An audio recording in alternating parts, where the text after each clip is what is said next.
बहुत शुभ समय, हमारा दिव्य समय, भव्य समय। जो विद्यार्थी पढ़ते हैं तो हमारा हिंदुस्तान का जो एटमॉस्फियर है, जो हमारा मौसम है, जो हमारी ऋतुएं हैं, जो हमारा वातावरण है, हम 3 शक्तियाँ मान करके चलते हैं। एक तो शरीर की शक्ति, वो 2 चीज़ों से बढ़ती है। क्या क्या बढ़ती है? एक तो हम खूब अच्छी तरह से व्यायाम करें, दौड़ करें, जिम में जाएं, दंड बैठक कर लें, रस्सा चढ़ें, मुदगर घुमाएं, जो भी कुछ चीज़ है वो शरीर का खूब व्यायाम करके, खूब परिश्रम करके, और उसके बाद अच्छा खाना खाएं, बढ़िया जो भी कुछ है। हमारे यहाँ पर हिंदुस्तान में घी, दूध, मक्खन, पनीर, बादाम, मेवे, किशमिश और अब कुछ गिनर इत्यादि इत्यादि कुछ चल गया, हम उसकी कोई निंदा नहीं करते, लेकिन बढ़िया चीज़ तो यही कि तो ये शरीर की ताकत की चीज़ें हैं।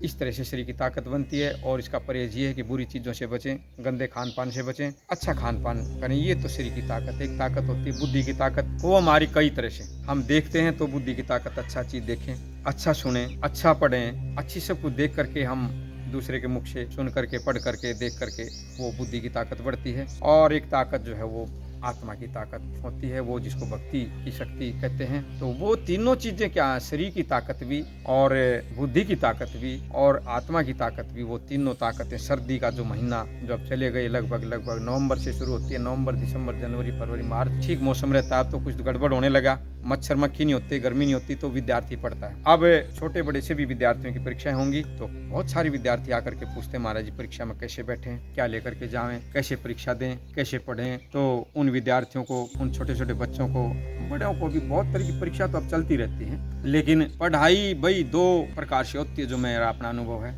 कुछ विद्यार्थी, कुछ छात्र, कुछ शाम को देर तक पढ़ते हैं, खाना कम खाएंगे, वो हल्का फुल्का लेंगे, लाइट भोजन लेंगे, कोई दलिया खिचड़ी या एक आध रोटी, कोई पुलाव वगैरह ले लिया, और वो सब घर के सो जाते हैं। तो उनका एक अलग रूम, अब तो सुविधा हो गई है, नए युग का आगमन हुआ, तो वहाँ बैठ करके वो रात को देर तक पढ़ते हैं, 11-12 बजे तक, यहाँ तक 2 बजे तक भी पढ़ते हैं वो। एक तो ये विद्या होती है, और फिर वो सो जाते हैं। और सुबह अब निश्चित है भाई, कोई आदमी देर से सोया तो देर से उठेगा, तो वो कई बार 8 बजे, 9 बजे, 10 बजे तक भी। तो परिवार के परिजन जो उनको उठाते भी नहीं कि भाई वो बहुत देर तक पढ़ा था, तो अब जब भी उठेगा उसकी नींद पूरी होगी, वो जरूरी है नींद भी। तो 8 बजे, 9 बजे, कई बार 10 बजे भी उठते हैं, और उठ करके वो फिर अपने काम पर लगते हैं। एक तो ये। इसके अलग दूसरे विद्यार्थी हैं, वह शाम को भोजन इत्यादि करके जल्दी सो जाएंगे, 8 बजे, 9 बजे। न टीवी देखना भी नहीं चाहिए, पढ़ने वाले लोगों को इसे बचना चाहिए, और वो जल्दी सो करके सुबह जल्दी उठ। 3 बजे तक भी हमने देखा विद्यार्थी हमारे साथ, क्लासमेट जो थे, रूममेट थे, वो 3 बजे भी उठ करके और हल्का पानी पियेंगे, फ्रेश होंगे, और फिर आकर के वो पढ़ना शुरू कर देंगे, लिखना है, याद करना, जो कुछ भी है। शांत मौसम होता है, और जब तक शोरगुल शुरू होता है, आसपास कोई उठेगा, कोई जगेगा, कोई बर्तन चढ़ाएगा, कुछ करेगा, तब तक वो 2-3 घंटा पढ़ लेगा। एक तो शाम की विद्या जो है वो, एक सुबह ब्रह्म मुहूर्त की विद्या। तो मैं अपना एक तो ये अनुभव बताऊं कि भाई जो ब्रह्म मुहूर्त की विद्या होती है सुबह पढ़ने की, वो लंबे समय तक मस्तक में रहती है, वो फलदायी होती है। शाम को आप जल्दी सो जाएं, सब बहुत 11 बजे तक लोग जगते रहते हैं, और कुछ टीवी देख लिया, कुछ मोबाइल देख लिया, ऐसे मस्तक की शक्ति को जो नष्ट न करें। शाम को जल्दी खाना खाएं, और परिवार को इसके लिए राजी कर लें, खुश कर लें। किसी को तनाव में नहीं रहना चाहिए कि मैं जल्दी सो रहा हूँ, तो कृपा करके सोने में मेरा वो डिस्टर्ब न करें, अशांत न करें, मेरे को अक्षुब्ध न करें। सुबह जल्दी उठें, और जल्दी उठ करके आप कुछ हल्का सा कुछ पानी पीते हैं, कुछ थोड़ा सा गर्म करके, और फ्रेश होते हैं, निवृत्त होते हैं शौच इत्यादि से, और नहाएं, स्नान करें तो सबसे बढ़िया, लेकिन स्नान नहीं भी करें तो हाथ पैर मुंह धो लें। अब बैठ करके आप कम से कम 2-3, हमारे जो मस्तक होता है, आपने देखा होगा कि हर 30-35 मिनट पर एक पीरियड होता है, एक घंटी होती है, कि भाई जैसे इंग्लिश की, अंग्रेजी की है, अब इसके बाद मैथ की, हिसाब की आएगी, गणित की आएगी, या हिंदी, जो भी एक, तो उसका कुल क्या है 30 मिनट की, कि हमारा जो मस्तक होता है उतनी देर तक वो स्टोर कर पाता है, उसके बाद वो थक जाता हो, तो हमें 5-7 मिनट के लिए पानी पी के आए, कुछ घूम के आएंगे, फिर दोबारा तैयार हो जाता हो। इसी तरह से जो सुबह उठ के पढ़ते हैं या शाम को पढ़ते हैं, बहुत देर तक नहीं पढ़ना चाहिए।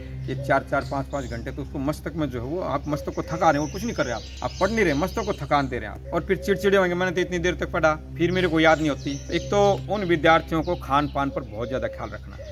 चटपटे पदार्थ न खाएं, ज़्यादा बोझिले पदार्थ न खाएं, ज़्यादा तले भुने पदार्थ न खाएं, हल्का फुल्का भोजन लें। फिर वस्त्र भी, एक बड़ी गलती हमारे हिंदुस्तान से हो रखी है कि भाई ये जो टाई वगैरह कस के बांधते हैं, काले कोट पहनते हैं, ये हमारी संस्कृति, हमारी कल्चर, हमारी सभ्यता नहीं है। ये उन ठंडे मुल्कों की, कनाडा वगैरह की, इंग्लैंड की, और क्या नाम है, अमेरिका की है ये, कि भाई वहाँ ठंडा मुल्क है, तो वो कोट टाई भी पहनना चाहिए। अब मैं तो इस बात पर किसी, मेरे को तो कोई बात मानेगा नहीं, कोई स्कूल संचालक या कोई गवर्नमेंट या कोई संघ नहीं मानेगा, लेकिन मैं एक बात बता रहा, तो स्कूल में जो आप ड्रेस पहनते हैं पहनिए। स्कूल की ड्रेस कोड जो है कोई शोध करके नहीं बनाई होती, बस ऐसे ही बना देते हैं, काला कोट बना दिया भाई, ये बना दिया, वो उसको पहन करके क्या कुछ हो रहा है कोई तय नहीं करता। बड़ी गलती है। हम कहते हैं विज्ञान के युग में पर कहाँ युग में प्रवेश करके। आपको इन बातों का ख्याल रखना चाहिए, इसके पहनने से इस विद्यार्थी को क्या होता होगा, कोई ख्याल नहीं करता। तो वो चलिए ठीक है भाई, अलग विषय है वो। तो आपको हल्के फुल्के वस्त्र पहनने चाहिए, बहुत ज्यादा रजाई रुचि ओढ़ करके विद्यार्थी को नहीं बैठना चाहिए। और कई बार जो है बच्चे ये शिकायत करते मेरे को, जो है मैं बहुत देर तक याद करता हूँ, याद नहीं होता। तो उनके लिए मैं छोटी सी विधि, 1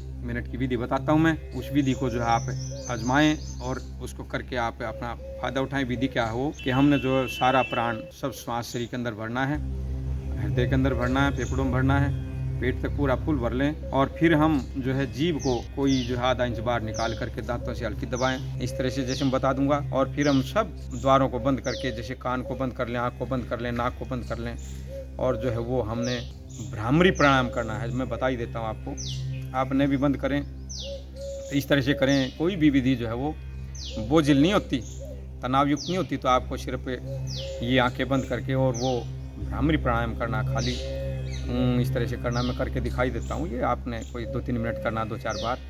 और फिर इसके बाद जो है मस्तक के जो तंतु, क्योंकि वाइब्रेशन, एक कंपन, एक तरंगे जो हमारे शरीर के अंदर जो है वो प्राण से निकलेंगी, और वो जो स्टोर करने की जो शक्ति होती है उसको वो जो है क्रियान्वित करेंगी। तो ये आप ऐसे करना है, आंखें बंद करके आप सीधे बैठना है, फ्रेश होकर के।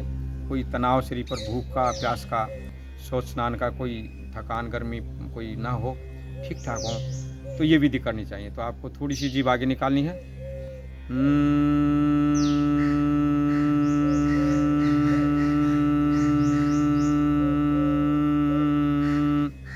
इस तरह का प्राणायाम आपने करना है, 2-3 बार करना, ज़्यादा बार नहीं करना। जीभ को इतना जोर से नहीं दबाना है कि कट जाए, वो हल्का प्रेस करना है। तो जीभ के अंदर जो हमारी सरस्वती ग्रंथि होती है वो सक्रिय होती है, और वो हमारे मस्तक की जो तंतु होते हैं उनको सक्रिय करती है वो। और ये पढ़ करके फिर एक बड़ा अपनी पुस्तकों के प्रति हमें आदर से रहना चाहिए, गुरुजनों को याद करना चाहिए, और पढ़ करके उन चीज़ों को हमें परीक्षा में दे के सफल होना चाहिए। सर्वे भवन्तु सुखिनः, सर्वे सन्तु निरामया, सर्वे भद्राणि पश्यन्तु माँ कश्चित् दुःख भाग्। सभी विद्यार्थियों को परीक्षाएं आ रही हैं, सबको सफलता मिले, सबका जीवन सफल।